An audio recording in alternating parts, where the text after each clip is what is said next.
se začela ful praskati in potem mi je moja mama pregledala glavo in videla, da imam uši. Imel sem jih pred nekaj tedni, tako da se dobro spomnim. Jezna sem bila, ker se nisem mogla igrati. Mami mi je povedala, da sem se preveč popraskala in da imam do krvi slabo. Naglavne uši niso nevarne in ne povzročajo bolezni, so pa nadležne.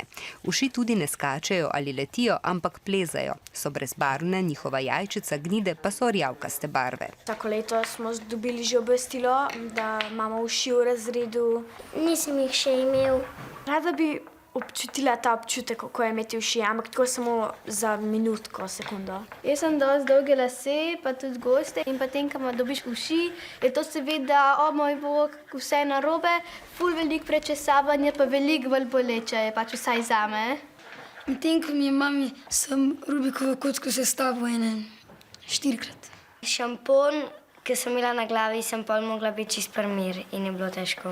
Za odstranjevanje uši in gnit vedno uporabljamo temu namenjene preparate. Lasišče tudi vsak dan prečesavamo z gostim glavnikom.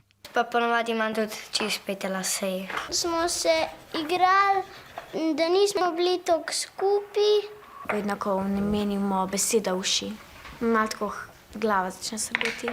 Uši pijejo kri. Mladi še pravite, da z vrstniki o izkušnji z ušmi ne radi govorite, a starši šolo opozorijo na nadlogo, da so lahko tudi vsi drugi bolj pozorni. Kaj vsi vejo, da je to malo neprijetno, če imaš uši. Bi me lahko pol prijatelji zafrkavali. Ker nočem tudi jaz, da se mi smejejo. Mi ne bi bilo prijetno. A uši lahko dobi čisto vsak, treba je le poskrbeti, da uši tako hitro, kot so v lase prišle, tudi izginejo.